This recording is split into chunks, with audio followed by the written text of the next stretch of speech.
प्यारे बच्चों नमस्कार। तो उम्मीद है कि आप अपने पढ़ाई का जो भी एग्जाम है आपका उसका तैयारी बहुत अच्छे से कर रहे होंगे और आपके तैयारी को बहुत अच्छा बनाने के लिए हम आदित्य सर आपके पीडब्ल्यू के प्लेटफॉर्म पे एक बहुत बहुत डेडिकेटेड वीडियो लाए हैं जो कि केमिस्ट्री की तरफ आपका जो माइंडसेट है, जो देखने का नजरिया है, वो आपको एग्जाम में मार्क्स लाने का जो तरीका है आपको बिल्कुल बदल देगा। चलिए तो एक बार हम लोग अंतिम प्रयास करते हैं अपने केमिस्ट्री को एक बार अच्छे से देखने का कि एग्जाम में केमिस्ट्री में मार्क्स लाया जा सकता है कि नहीं लाया जा सकता है।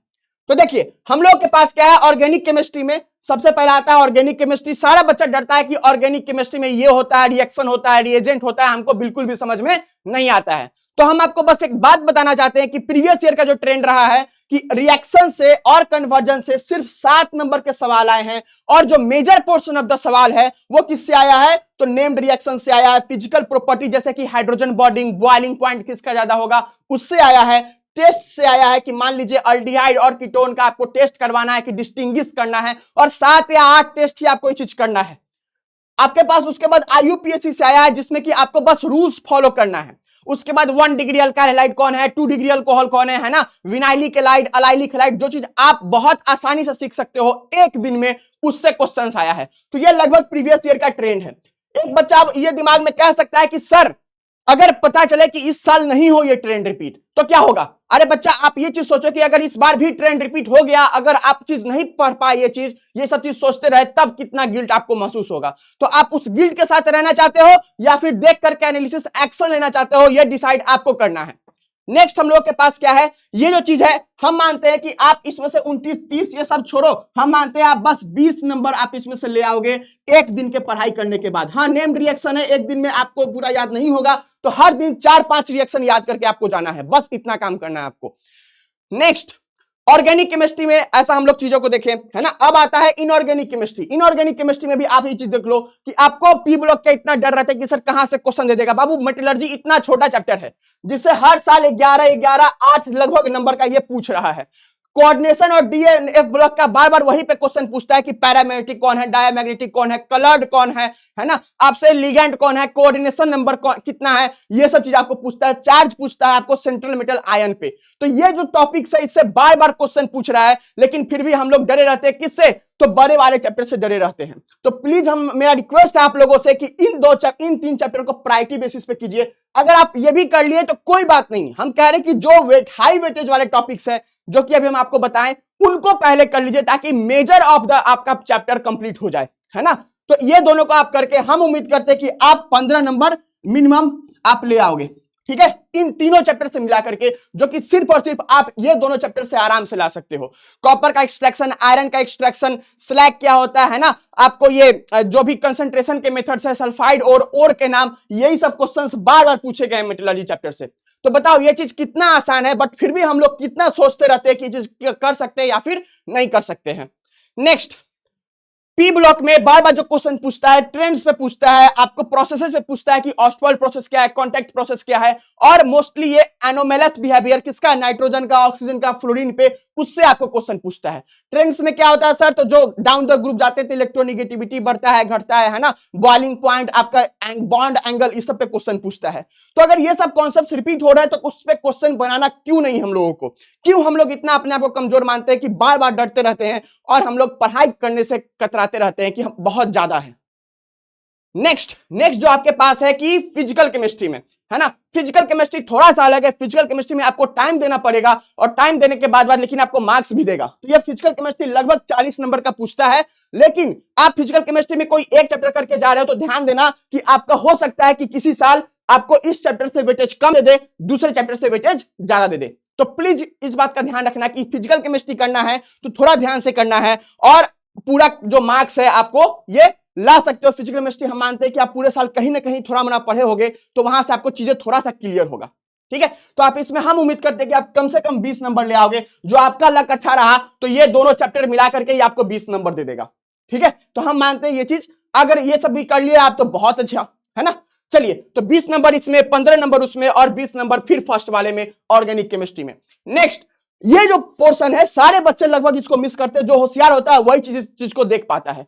एक दिन में, सिर्फ एक दिन में ये तीनों चैप्टर डुएबल है। तीनों चैप्टर विथ पीवाईक्यू। हाँ, याद नहीं होगा एक दिन में, लेकिन रिवाइज करोगे डेली तो हो जाएगा 4-5 दिन में याद भी, है ना, एक दिन में। लेकिन ये चैप्टर डुएबल है, एक दिन भी हम ज्यादा कह दिए, 7 आवर्स में ये चैप्टर डुएबल है। अगर आप अच्छे से पढ़ रहे हो, वन शॉट कर रहे हो और क्वेश्चन जाके लगा रहे हो तो 7 से 8 घंटा इनफ है इसके लिए। और आप बार बार उसी चीज पे क्वेश्चन पूछा हुआ है, ऑब्जेक्टिव पूछता है। बायोमोलिक्यूल से विश्वास नहीं करोगे, पिछले साल लगभग 15 से 17 नंबर का ये क्वेश्चन पूछा है। 2 लॉन्ग का क्वेश्चन बायोमोलिक्यूल से पूछा था। तो बताओ ये चीज करना, अगर हमको ट्रेंड दिख रहा है कि 22, 14, 21, 13, 17, ये चीज क्यों नहीं कर सकते हम लोग, है ना।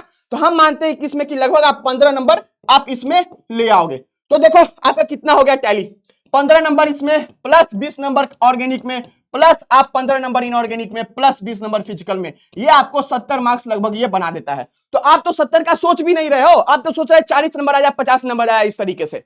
तो ये चीज डुएबल है कि नहीं, आप एक बार बताना, है ना। नेक्स्ट, मेहनत, हमेशा अपने मेहनत के भरोसे रहना है बच्चा, लक के भरोसे बिल्कुल नहीं रहना है। अपने मेहनत को इतना ज्यादा लाना है कि लक को आपके साथ आना पड़े, या फिर दूसरे लोग आपके बारे में बात करें कि आप लकी थे। लेकिन आप लकी नहीं थे, आप स्ट्रेटेजी फॉलो कर रहे थे, आप रूल्स फॉलो कर रहे थे, आप थोड़ा सा स्मार्ट वर्क कर रहे थे, गधा मजदूरी नहीं कर रहे थे, है ना। और इसके साथ साथ दूसरा चीज क्या है कि अगर आप बहुत स्ट्रांग माइंडसेट के साथ, अगर आप 45% मेहनत करते हो स्ट्रेटेजी के लिए, है ना, बता रहे कि स्ट्रेटेजी वाइज, प्लानिंग वाइज इतना मेहनत करते हो, तो अगर आप कोई बच्चा, ऐसे बच्चे हो जो किसी का माइंडसेट खराब है, वीक है, हमेशा गलत सोचता है, उसको 90% मेहनत करके भी वो एग्जाम में कम मार्क्स लाएगा। क्यों? क्योंकि उसका माइंडसेट खराब है, वो गलत चीज सोचता है, जो चीज नहीं सोचना है उसके बारे में सोचते रहता है। नेक्स्ट, आपको ओवर थिंकिंग से मार्क्स नहीं आते मेरे भाई। ओवर थिंक करना ही क्यों है, मार्क्स किससे आते हैं? एक्शन करने से आते हैं। लेकिन हम लोग ह्यूमन हैं, हम लोग को ओवर थिंकिंग आएगा सर, तो क्या करें सर? तो आपको ओवर थिंकिंग को हमेशा कहना है कि आज नहीं कल आना। वो होता है ना, वो स्त्री आज नहीं, इस तरीके से, आज नगद कल उधार, उस तरीके से आपको रोज यही बात कहना है। जब भी ओवर थिंकिंग आए तो आपको अपने आप को यही याद दिलाना है कि आज नहीं कल आना है। अपने माइंड को हमेशा ये चीज बताना है आपको। फिर आता है बात कि एक्सपेक्टेशंस, आपको एक्सपेक्टेशंस बिल्कुल भी लो रखना है, एकदम लो रखना है, बिल्कुल भी हाई नहीं रखना है। क्यों? क्योंकि इतना सारा चीज कर रहे हो आप इतना कम टाइम में, बहुत बहुत मुश्किल है, लेकिन डुएबल है। कैसे? राइट माइंडसेट के साथ, प्लानिंग के साथ, स्ट्रेटेजी के साथ और एग्जीक्यूशन के साथ। तो आपको हमेशा क्या करना है कि मेहनत 200% करना है बाबू, लेकिन आपको एक्सपेक्टेशन ज्यादा नहीं रखना है, क्योंकि एक्सपेक्टेशन जब मीट नहीं होगा तो आपको हर्ट होगा, और वो हर्ट निगेटिव फीलिंग है जो कि आपको अभी एग्जाम देने टाइम नहीं चाहिए। तो प्लीज एक्सपेक्टेशंस कम रखना, और एकदम डिसिप्लिन। 7 दिन में क्या ही डिसिप्लिन रहोगे, है ना, अभी भी क्या घड़ी देख करके पढ़ाई करोगे। नेक्स्ट, अगर आपसे नहीं होगा तो किसी से नहीं होगा। आपको इस तरीके से मेहनत करना है कि अगर आपसे नहीं हो पा रहा है तो किसी से नहीं हो पाएगा। तो ये कॉन्फिडेंस कब आएगा? जब आप ऐसी तरीके से मेहनत करोगे तब आएगा। नेक्स्ट, टाइम टेबल क्या होना चाहिए सर? देखो, हमेशा आपको ध्यान देना चाहिए, अभी आपको कम से कम 12-14 घंटे का स्लॉट लगाना पड़ेगा। और ये एक दिन में नहीं आएगा, एक दिन 10 घंटे बैठोगे, अगले दिन 12 बैठोगे, इस तरीके से आएगा, है ना। पहले दिन 8 बैठोगे, 10 बढ़ोगे, फिर 12 आएगा, इस तरीके से। तो ध्यान देना है, हमेशा 4 आवर के स्लॉट में पढ़ना है। हमेशा 4 आवर पढ़ने के बाद ब्रेक लेना है। आपका दिमाग एक मशीन है, मशीन ज्यादा घसना नहीं है, यूज नहीं करना, आपको उसको हेल्दी भी रखना है। और ब्रेक लेना है तो इसका मतलब ये नहीं कि इंटरटेनमेंट के लिए आप इंस्टा चला जाओ या फिर फेसबुक ये सब चलाओ। आपको सिंपल सा क्या करना है, आंख बंद करके बैठ जाना, मेडिटेट कर लेना है, या फिर बस आंख बंद करके जो भी पढ़े हो दिमाग में बस उसको रिकॉल करो। कुछ भी मत करो, जाके खाना खा लो, जाके बाहर घूम आओ, लेकिन उस आधा घंटा में फिर भी अपने दिमाग को ये सब इंस्टा ये सब नहीं करो। और ये चीज एकदम रिपीट करना है अगले 10 दिनों के लिए। कितने सब्जेक्ट पर डे पढ़े सर? ये दिक्कत आती है। आपको हमेशा याद रखना है कि मेन 2 कोर सब्जेक्ट पढ़ना है। 2 कोर सब्जेक्ट जिसमें भी आप कमजोर हो, आपको वो चीज पढ़ना है। मोस्ट ऑफ द टाइम आपका इसमें जाना चाहिए। अब सर जो सब्जेक्ट आता है उसको क्या करें सर? तो उसके लिए आपको है कि आप प्रैक्टिस करोगे, उसका रिवीजन करोगे, और लैंग्वेज सब्जेक्ट को बिल्कुल भी नहीं छोड़ना है, क्योंकि उसमें भी उतना ही मार्क्स आ रहा है। हाँ, लेकिन इजी है, चीजें पढ़ने के बाद अचानक से याद हो जाती है, तो इसीलिए उसको थोड़ा कम टाइम देना है, और जिसमें आप कमजोर हो उसको ज्यादा टाइम देना है। लेकिन हमेशा याद रखना कि रोज आपका ये चीज होना चाहिए, है ना, कि एक कोर सब्जेक्ट का आप प्रैक्टिस करोगे या रिवीजन करोगे, और एक लैंग्वेज सब्जेक्ट को आप करना ही पड़ेगा, ठीक है। और 2 कोर सब्जेक्ट को आपको डेली करना है। नेक्स्ट बाबू देखो, करना है तो करना है, नो इफ नो बट। कुछ भी ऐसा नहीं होना चाहिए कि काश ये हो वो हो। आपको चाहे आप टॉप करने वाले बच्चे हो, चाहे आप 40% पढ़ने वाले बच्चे हो, आपको ओवर थिंकिंग आएगा, आपको चीजें लगेगा कि अरे यार वहां से क्वेश्चन आ गया, वहां से क्वेश्चन आ गया, इस तरीके से क्या हो जाएगा। तो बाबू ये सब सोचने से आपको कुछ भी फायदा नहीं मिलने वाला है। इसीलिए जैसा कह रहे हैं प्लीज वैसा करो। आप कर सकते हो, बहुत लोगों ने पहले भी किया है, आप भी कर सकते हो। तो आप में और उनमें कोई भी डिफरेंस नहीं है। बस डिफरेंस इस बात का है कि वो चाहते हैं कि कर ले जाएंगे, वो अपने आप पे भरोसा रखते हैं कि कर ले जाएंगे, लेकिन आप अपने आप पे, अपने मेहनत पे भरोसा नहीं रखते हो। तो प्लीज आप अपना आप पे भरोसा रखो, अपने मेहनत पे भरोसा रखो, आप कर ले जाओगे। तो इसी के साथ हम इस वीडियो को एंड करते हैं। हम उम्मीद करते हैं कि हर एक बच्चा जो भी इस वीडियो को देखेगा वो अपने कमेंट सेक्शन में ये बात बताएगा कि हाँ सर हम कर सकते हैं, ये चीजें डुएबल है ना। और इसमें कोई भी डेटा अगर आपको गलत लगे, ये सब चीज लगे, तो आप ऐसे 1-2 नंबर ऊपर नीचे हो सकता है मार्क्स में, लेकिन बाबू रेशियो यही चीज है।